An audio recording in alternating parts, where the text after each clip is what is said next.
That's also part of the reason why they keep saying, come on, bring a naval asset into the Strait of Hormuz to try to fucking move a tanker through. Like, they keep inviting that over and over again.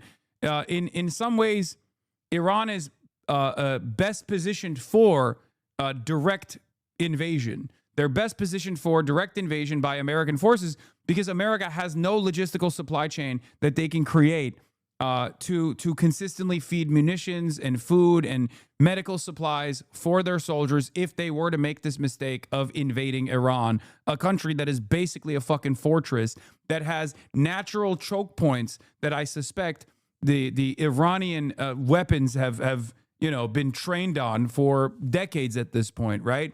Because like this mountainous region in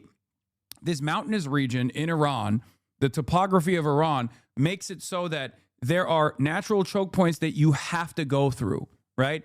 You have to bring your heavy weapons through, and that will cause the American military, that if they do invade, if they make this fucking gigantic mistake of invading Iran militarily, that will create an environment that's just like, it's a turkey shoot, right? Like the Iranian forces will fucking eviscerate so much of the American equipment.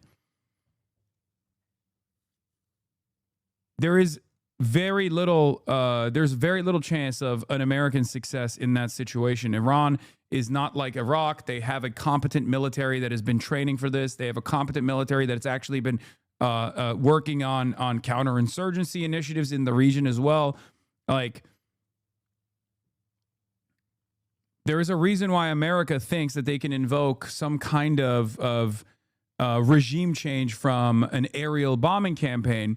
But in the absence of any sort of popular mobilization on the ground, they will never be able to achieve that. Even in Libya, where this was primarily an air campaign with like bombing missions, they still had plenty of popular mobilization and forces that they could tap into on the ground, and a lot of anger and resentment from certain sectarian groups inside of Libya.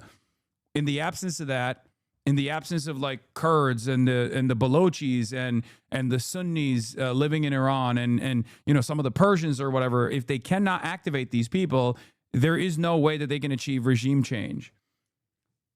Which, by the way, won't even be fucking regime change. Let's be real. There is very little likelihood that a country with a 30% popular, social base is going to turn around and allow all these other ethnic groups to overtake the country and like piece it aside and balkanize it.